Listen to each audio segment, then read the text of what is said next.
जिंदगी में आपका फोकस कभी घटेगा नहीं। याद रखिए, सरदार मिल्खा सिंह कोई रेस में तेज नहीं थे, ओए भागते तेज नहीं थे। उनकी सफलता का कारण था उनके पास ना हर बार कोई ना कोई गोल था। पहली बार सरदार मिल्खा सिंह क्यों जीते? इसलिए नहीं जीते कि भागते तेज थे, इसलिए जीते क्योंकि उनको दूध का गिलास चाहिए था। कोच बोला उनको, ओए फटीग माफ हो जाएगा और एक्स्ट्रा डाइट के लिए बड़ा गिलास दूध का मिलेगा। रेस में भाग नहीं पा रहे थे, पेट में दर्द हो गया, नीचे गिर गए। दोस्त बोला, ओए भागो और दूध मिलेगा। और दूध दूध दूध दूध दूध दूध दूध दूध दूध दिमाग में ना एक क्लियर फोकस आ गया था। ये फोकस बड़ी कमाल की चीज है जी। फटीग छोड़ तरने दूध मिलेगा, दूध। जिधर आपका फोकस है आप वही बन जाते हैं। जहां आप फोकस करते हैं, जैसा focus is your life. Bill Gates बोलते थे, मेरी सफलता का कारण क्या है? मैंने बड़ी कम चीजों पे फोकस किया। और उसके बाद दूसरी बार रेस इसलिए नहीं जीते कि भागने में तेज थे, इसलिए जीते क्योंकि उनको इंडिया की जैकेट पहननी थी। फितूर सवार हो गया दिमाग में, इंडिया की जैकेट पहनूंगा। और जी मैं इंडिया की जैकेट पहनूंगा। चैंपियन मिल्खा सिंह हाजिर हो।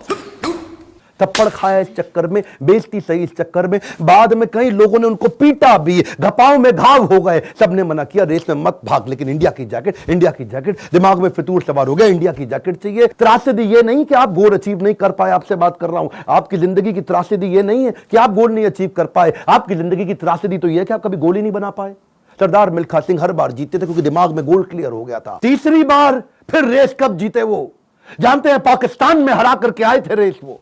वो क्यों जीते जानते हैं? 45.9 का गोल उनके कोच ने उनको लिख के दे दिया था। उसके बाद ऑस्ट्रेलिया में क्योंकि बेइज्जती करा के आए थे, वहां हार गए थे वो रेस में। उस हार के बाद 45.9 दिमाग में छाप लिया। कोच ने कागज पे लिख के दे दिया एयर इंडिया के 45.9। गुरु नानक देव जी के नीचे चरणों में लिख के रख दिया 45.9। अब कुछ नहीं दिख रहा आसपास। और क्या हो रहा है आसपास? पहाड़ों पे गए प्रैक्टिस करने के लिए, वो प्रैक्टिस करी। कोच ने पीट पीट के प्रैक्टिस कराई। लेट गया नीचे, खून निकल आया मुंह से, भाग भाग के उठ नहीं सकता था। सरदार मिल्खा सिंह का कोच बोला, वापस कर मेरे को, अब मुझे वो पेपर वापस चाहिए। I want that paper back. फिर खड़ा हुआ, तू है आग मिल्खा, भाग मिल्खा।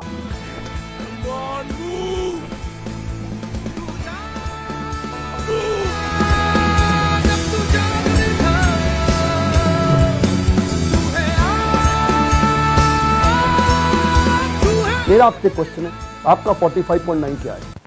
इस वीडियो को ऐसे नहीं सुनना, लिखो, अभी लिखो। ये आपसे बोल रहा हूं, आपसे। फायदा नहीं, क्यों टाइम वेस्ट कर रहे हो अपना? अगर अपना 45.9 डिसाइड नहीं किया, मेरा अपना डिसाइड हो चुका है, मैं कर चुका हूं। आपसे पूछ रहा हूं, कैसे अरुणिमा सिन्हा माउंट एवरेस्ट पार कर गई? 8848 की हाइट उसको पार करनी थी। इसका 45.9 सेकंड क्लियर था। आपका गोल क्या है? हर बार वो रेस ऐसे ही जीता। पाकिस्तान में भी जब रेस हरा के आया ना, तो उसके मन में लक्ष्य था कि मेरे नाम पे एक दिन देश में छुट्टी होनी चाहिए। अपनी गर्लफ्रेंड को प्रॉमिस किया था उसने।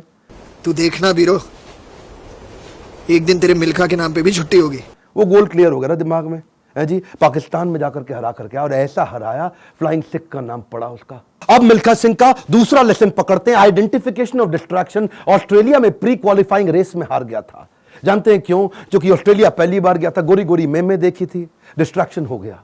उसको शाम को पार्टी में ले गए और वहां पे गाना गाने लगे, वुलमुल वुलमुल वॉन्डर, वुलमुल वुलमुल ओए।